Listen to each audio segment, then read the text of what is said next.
The revelation about life from chopping wood.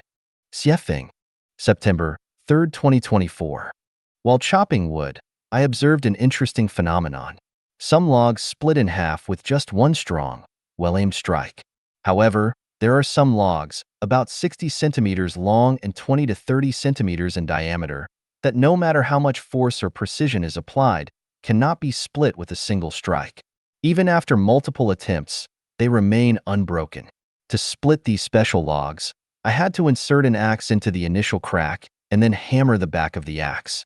As the crack widened, I would insert another axe into the new opening and continue hammering until, after dozens of attempts, the log finally split in half.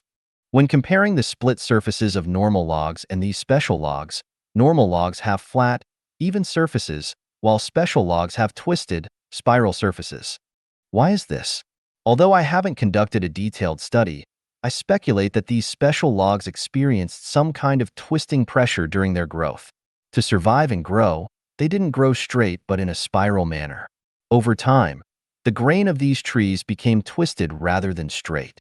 Logs with straight grain are easy to split, while those with twisted grain are much harder to split. The grain represents the nature of the tree. Trees can have straight or twisted natures. Straight grain trees are not only good materials for making furniture and building houses, but they are also easy to split for firewood. Twisted grain trees, however, are not suitable for furniture or construction, are difficult to process, and are hard to split for firewood. This gives us an insight.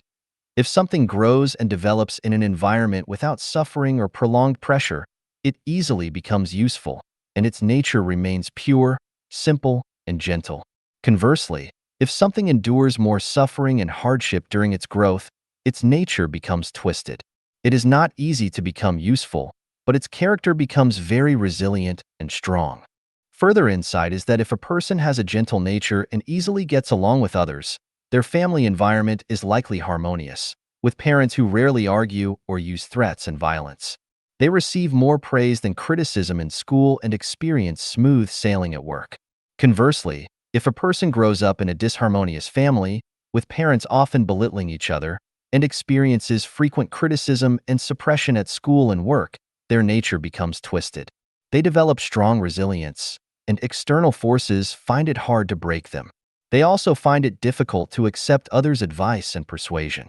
Another insight from this is that on our life journey, when we encounter people with resilient and strong natures who are difficult to persuade, we should be more understanding and forgiving. We should show more sympathy and compassion because they have already endured much suffering. However, remember that their nature is already formed, so do not argue with them. Any dispute will not only be ineffective, but will also strain the relationship, which is detrimental to both parties. Specially natured things are special materials needed in unique situations, so they have their distinctive value and purpose. Similarly, special people have their unique value and use. Therefore, whether normal or abnormal, all are creations of nature and treasures in the greatest Creator's embrace.